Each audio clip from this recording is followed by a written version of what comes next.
I am Elizabeth Moore, and I am proud to say that I'm a founding director of the CAC, and that's an understatement. In a bit over 4 years, the CAC is a household name and is the most respected voice in climate in our region. Our events include the Climate Champions Awards, which is every winter, usually in February, Hurricane Day, which is today and every April, and then the annual Florida Climate Conference in November, and they are packed every year. By the way, the fifth Climate Adaptation Center Florida Climate Conference is on Thursday, November 13th, right in this room, and tickets are on sale right now. Check the screens. This year will feature the fifth CAC focus area, climate and biodiversity, with a heavy emphasis on Florida biodiversity. The CAC digital infrastructure is pretty beefy too. Our website, theclimateadaptationcenter.org, had over 155,000 visits from over 100 nations in 2024. Florida is like a country in many ways, more so than a state, and everyone seems to own real estate in our beautiful environment. The CAC monthly newsletter has thousands of readers and is free. If you sign up, you also receive Bob's hurricane updates whenever a storm threatens us. Our scientists are busy making public and media appearances too. In fact, over 60 were made in the past year, and in the next 2 weeks, there will be at least 6 more. Help us expand our reach through memberships, sponsorships, and of course donations, and check out the video monitors on that topic. We don't take government money, just yours. People always ask what they can do to help. The answer is help us expand so we can get the word out and make a even greater impact. Speaking of climate impact, we have 2 symbols. The first is the CAC Lighthouse, which is chosen because it is a beacon. And the beacon is why a beacon, what you would ask. And every year we give a beacon award to 5 beacon climate champions every year. And the gift, the trophy, is a glass beacon, which is a prized collective, something that's really meaningful. And it's used because it gives us provides a stable climate that we use that we're not used to. It's a symbol of the stable climate that we use to show us the way to a stable climate. The second one is my climate umbrella, and I have a few of these. This is handmade in Italy, and Bob has given me a few of these, and it is a symbol that everything under the sun is encompassed by the climate umbrella, whether it is a clean water, the oceans, the bays, the conservation, coral reefs, and the air we breathe, and even the storms we have. Everything that we all do impacts the climate, and of course, we know that the climate impacts us. Now, I would like to introduce Bob Bunting. Bob and I have developed a wonderful friendship and a working relationship over the past few years. We deeply care about the same things and, of course, this community. Now, please, having this event today on April 1st is just part of our way of saying that the climate impacts on our communities are no joke. Now, please give a warm welcome to my friend and senior NCAR and senior scientist at NCAR and NOAA, Hurricane Bob. Join me.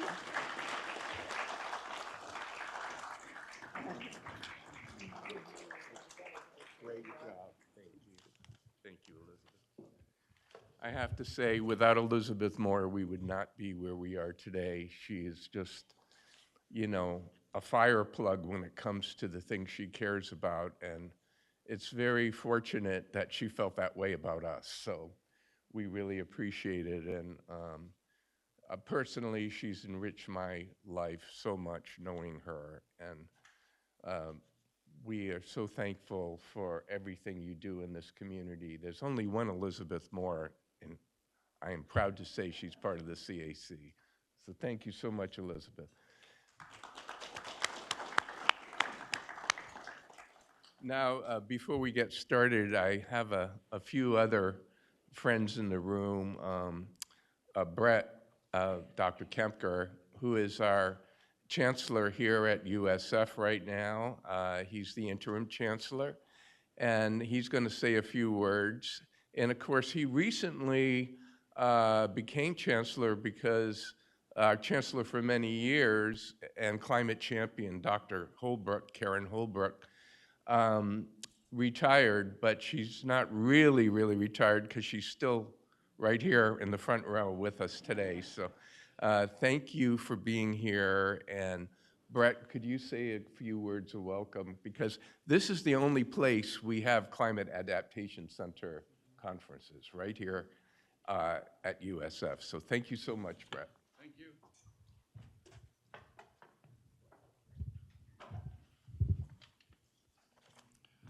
Hello, everybody. Good morning, and welcome to one of the crown jewels, the Sarasota-Manatee campus at USF. One of the crown jewels in the entire state. We're very proud of our partnership with Bob and the Climate Center, and it's a pleasure to welcome you to this year's Climate Adaptation Center Conference on our Sarasota-Manatee campus again. After the devastation that much of our area of the Gulf Coast experienced with Hurricanes Debbie, Helene, and Milton in 2024, we are certainly apprehensive as we look ahead to 2025 hurricane season that begins June 1st. However, because of the lessons learned and the knowledge and know-how of the Climate Adaptation Center, we hope to be better prepared. And with Bob Bunting at the helm, I'm looking forward to his valued insights and his remarkably accurate forecast as he tells us what he is seeing in his crystal ball for 2025. As many of you know, Bob is a scientist, an educator, and a serial entrepreneur. He's been involved in a number of large organizations and startups and was a faculty member at the University of Colorado, and I believe you're a courtesy faculty member here at USF. Probably most aligned to his work with the Climate Adaptation Center is his former role as lead forecaster for NOAA. You definitely could say that he knows a thing or two about hurricanes. Again, I welcome you all and hope you enjoy your stay. Hope you get an opportunity during a break to walk around campus. It's a beautiful, beautiful campus. Thank you and welcome.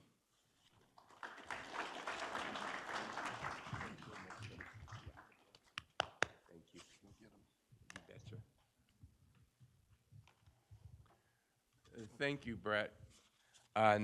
Now I just wanted to look around the room and see who's here.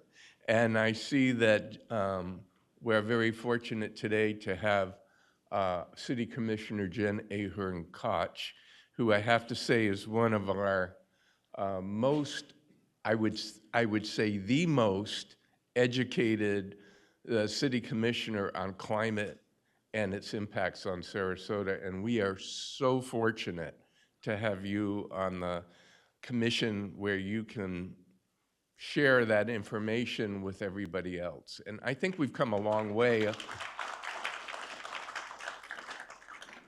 on that understanding. I'd also like to welcome our mayor, who is in the back row. She should be in the front row. Liz Albert, who has also been extremely important for Sarasota because she just went through 3 hurricanes as the mayor of Sarasota, and she's the only mayor in Sarasota that ever had that opportunity. And I want to say something else, is that we had 400,000 truckloads of debris in this area that were removed after the hurricanes. and it was done in record time. It may have not seemed it to you, but it really was. And I don't know if you've seen the piles of debris down on Stickney Point Road and other places, mountainous amounts of debris. But it is amazing how fast we've recovered, and it takes leadership to do that. So Liz, thank you so much. Liz has also been a very helpful in getting out the word about how we develop Sarasota to be the most climate resilient city it can be. And as you know, our role at the CAC is to put the vision out there that Sarasota be a coastal city that turns out to be a living laboratory for climate adaptation. If we're successful here, that means everybody else can be. But to do that, we're going to have to, A, learn what the issues are, and B, then take action to help protect ourselves and lower our own risk. So Liz, thank you so much for being with us today. And you can move to the front row whenever you want. I've got a thing right here for you. And there's some other people in the audience too that I'm seeing, like some of our directors here, Tom Lewis, who is on our board of directors. Tom has been an incredible force behind the CAC.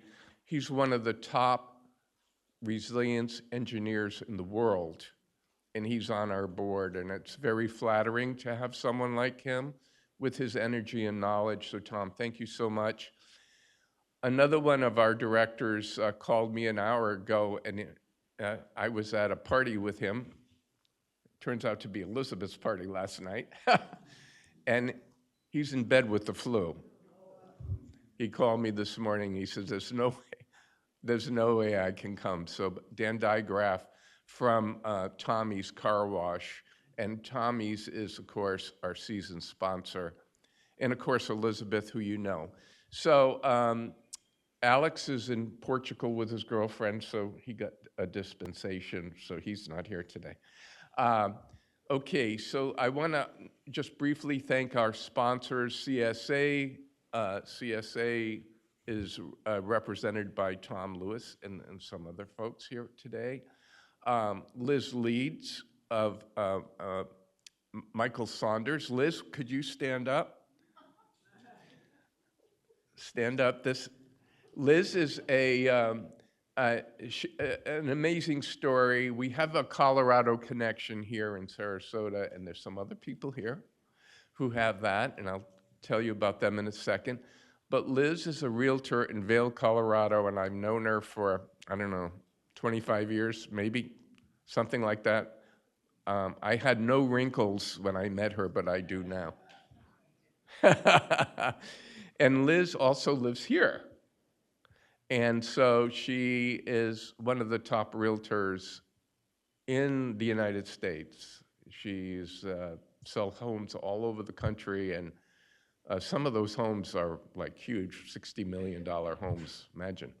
So she knows what she's doing, and it's a privilege that a major realtor of her ilk cares about climate, because climate drives real estate too, as we all know. And a lot of people don't want to deal with that, but she does. And so I'm very proud of you to have you here, and as a sponsor, it means a lot to me personally, so thank you so much. So I also want to just finally acknowledge some of our climate champions, and you know Karen Holbrook, she received the award, one of the awards this year.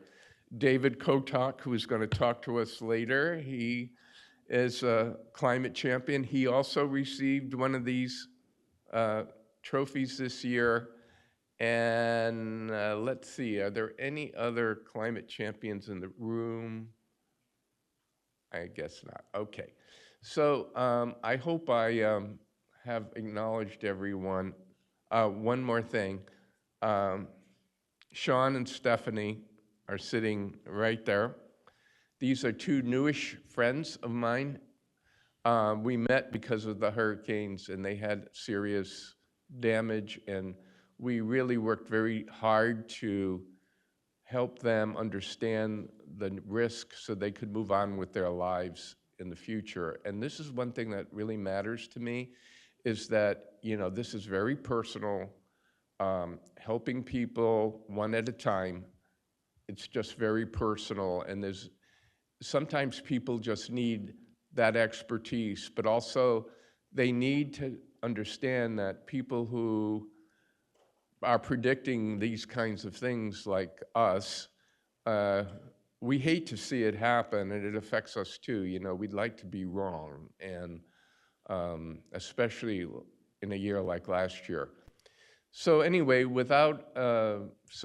thank you guys for being here. We really appreciate it. And thank you to all the CAC members. So we're going to get going now. It's a privilege for me to introduce one of my best friends. We've been together as scientists and best friends from Boulder since, I think it was about 1984, or maybe even earlier. Dr. Stu Waterman is our Chief Technology Officer at the CAC. If you look at our website, he's responsible for that website. And if you haven't read the articles on that website, they are world-class. And they are because we've taken science, the latest science, and we've converted it into information that everybody can understand so that they can inform their own decision-making and make better decisions. And that's the whole point. And Stu is graduated from the University of Colorado, and we met when I was a director at NCAR, and his company was named McDonnell Detweiler. Little did I know that a few years later I would be running the U.S. division of that company, and Stu would move from Vancouver to Boulder, Colorado to help me. A few years later, that company was sold for quite a bit of money. And so we take pride in the fact that we were able to bring a Canadian aerospace company into the US market and do some really cool things in earth science to get the data down here to Earth. So anyway, Stu is going to give us a rendition of what happened in 2024, because we can't move into the future unless we know the past and where we are right now. So without further comment, Dr. Stu Waterman. Welcome, Stu.